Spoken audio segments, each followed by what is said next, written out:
বাঙালি মানেই মাছের ঝোল ভাত, সেটা যেরকম একটা সত্যি ঠিক তেমনই সাদা লম্বা লম্বা চালের ভাতের সাথে গরম গরম মাটন কষা কার না খেতে ভালো লাগে। চলুন দেখে নিই। 500 গ্রাম মতো পরিষ্কার করা মাটন নিয়ে নিয়েছি। তাতে আমরা একে একে হলুদ গুঁড়ো, কাশ্মীরি লাল লঙ্কার গুঁড়ো, নুন, আদা বাটা, রসুন বাটা, লঙ্কা বাটা আর তাতে টক দই নিয়ে ম্যারিনেট করব। সাথে সাথে আমরা তাতে একটু সর্ষের তেলও ইউজ করছি ম্যারিনেশনের সময়। দিয়ে ভালো করে মাখিয়ে নেব, ততক্ষণ মাখাবো যতক্ষণ সবকটা মাটনের গায়ে মশলাটা লেগে যাচ্ছে। দিয়ে ম্যারিনেশনটা আমরা 1 থেকে 1.5 ঘন্টা মতো রেখে দেব। নর্মাল ফ্রিজারেও রাখতে পারেন, ডিপেও রাখতে পারেন, বাইরেও চাপা দিয়ে রাখতে পারেন।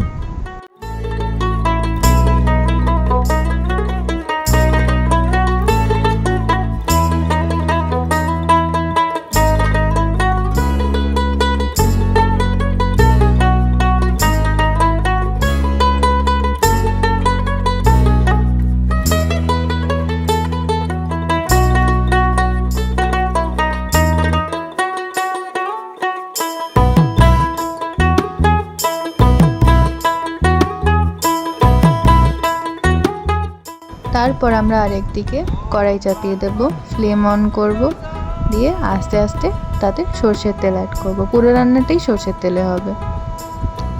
সর্ষের তেল অ্যাড করার পরে আমরা ততক্ষণ ওয়েট করব যতক্ষণ না তেলটা পুরো গরম হচ্ছে। তারপর হাত দিয়ে দেখে নেব যে তেলটা গরম হয়েছে কিনা, ওপর থেকে চেক করবেন। তারপর আলু কেটে নিয়েছি ডুমো ডুমো করে, সেই আলু এক একটি করে দিয়ে আমরা তেলে ভেজে নেব।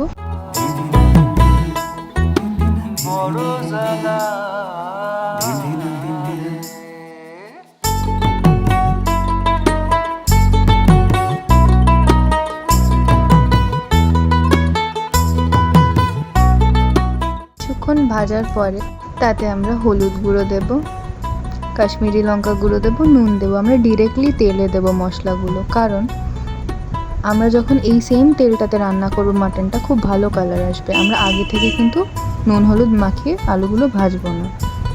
দিয়ে 10 থেকে 12 মিনিট মোট আলুগুলো ভাজার পরে আলুগুলো তুলে নেব।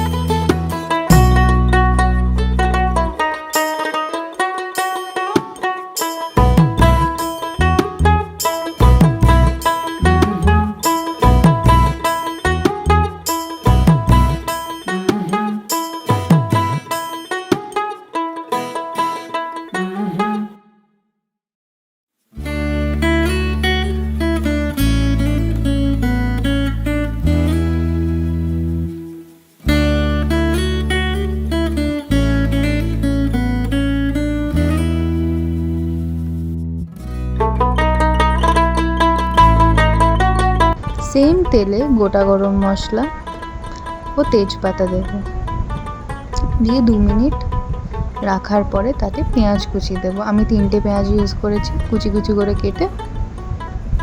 দিয়ে খানিকক্ষণ পেঁয়াজটা ভাজতে দেব।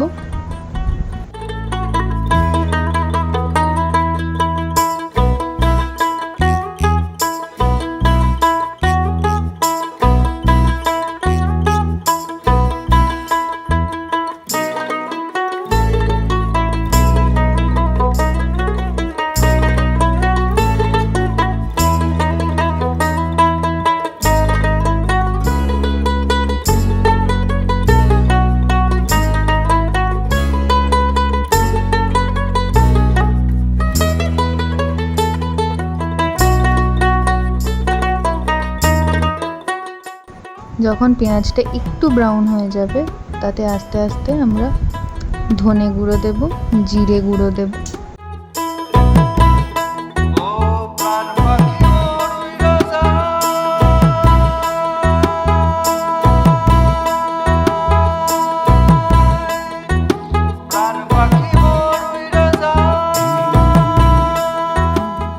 কাঁচা লঙ্কা বাটা দেব,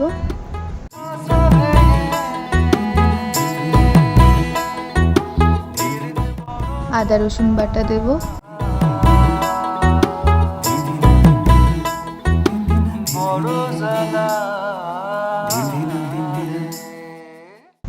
ও কাশ্মীরি লঙ্কার গুঁড়ো দেব, দিয়ে ভালো করে নাড়াচাড়া করে কষিয়ে নেব। ভালো করে কষাবো।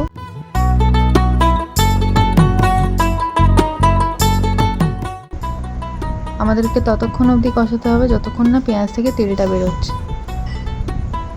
তারপর আমি একটু স্বাদ মতো চিনি ইউজ করেছি, এটা অপশনাল, চাইলে আপনারা দিতেও পারেন নাও দিতে পারেন। দিয়ে ভালো করে আরও 5 থেকে 10 মিনিট মতো পেঁয়াজটা আমরা কষিয়ে নেব।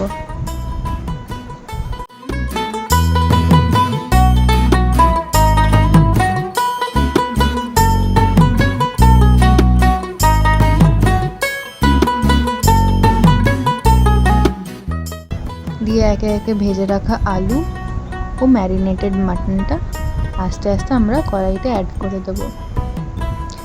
তারপর মাটনের যেই গ্রেভিটা ছিল ম্যারিনেশনের, সেটা একটু জল দিয়ে আমরা কড়াইতে দিয়ে দেব। দিয়ে ভালো করে আমরা নেড়ে চেড়ে নেব। তারপর আমি একটু টমেটো পিউরে ইউজ করছি, এতে রঙটা ভালো হয়, টেস্টটাও ভালো হয়। দিয়ে ভালো করে কষিয়ে নেব জিনিসটা, ওই ধরুন 10 মিনিট মতন ভালো করে নাড়াচাড়া করে কষাবো। মানে কষানোর সময় এমনি রাখবো না, খুন্তি দিয়ে চালাতে থাকবেন।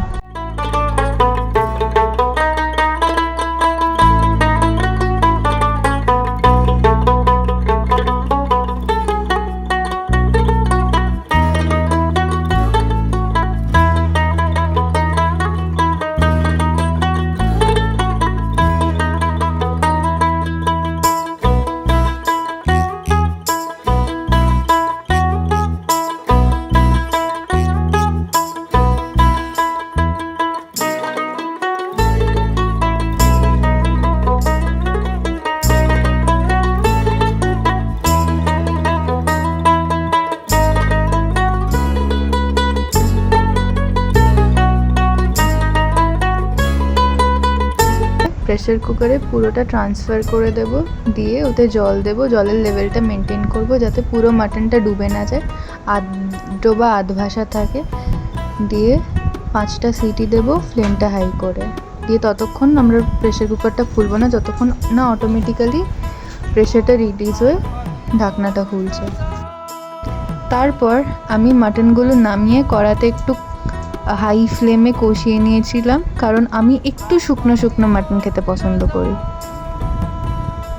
দিয়ে সেটা অপশনাল, আপনারা চাইলে করতে পারেন নাও করতে পারেন। কষিয়ে নেওয়ার পরে দেখবেন একটু মাখা মাখা হয়ে গেছে।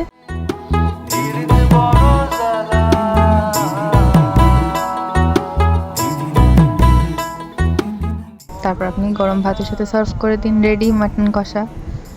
রেসিপিটি ভালো লেগে থাকলে লাইক, সাবস্ক্রাইব ও শেয়ার করে দেবেন।